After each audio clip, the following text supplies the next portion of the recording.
Good morning. Today's devotion for October 12th on the topic of hope. Another tough one. It comes from the book of Job.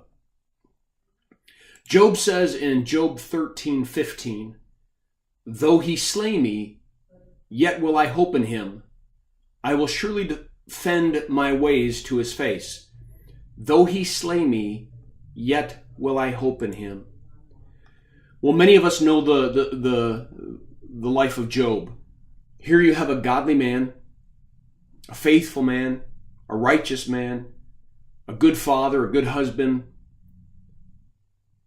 He seems to be blessed. He seems to be successful. He seems to have an abundance of not only physical life, but the certainty of eternal life. He's praying for his family constantly. And then all of a sudden, all hell breaks loose. I mean, everything. He loses children, he loses homes, he loses crops, he loses animals. He even has his body affected by getting ill. And all of this at the hand of the enemy. We know, but he doesn't know.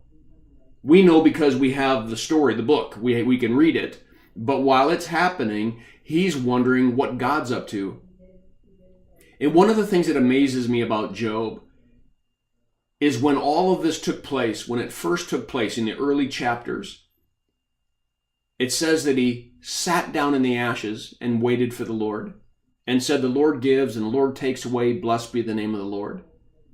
One of the most amazing things about Job is he had hope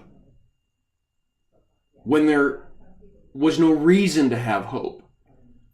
And so one has to ask the question, get past all the stuff that's happening and kind of get past the why is God allowing Satan to do this and get into Job's heart and say, how is it that you can be the way you are? And I think the only answer is because he knew who his God was.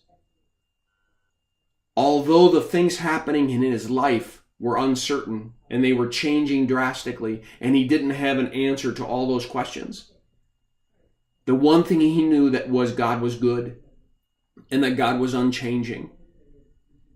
And so he had this idea in him that there is no other place to put my hope. So I must hope in him. And so I'm going to have to wait through this time of suffering before I get any kind of answer or trust in the relief that God will bring me. Hope, even in the midst of suffering. Boy, if that's possible, if it's really real and really true, boy, then this Christian faith has something. Because we can't find any hope looking at this world. We can't find it looking out at our politicians. We can't find it looking at our athletes. We can't find it looking at it building wealth. We can't find a place to anchor our hope. But maybe we need to learn from Job that no matter what the circumstances are, we put our hope in a God who is loving, gracious, good, and unchanging. Well, I pray that this devotion is a blessing to you and have a firmly rooted day.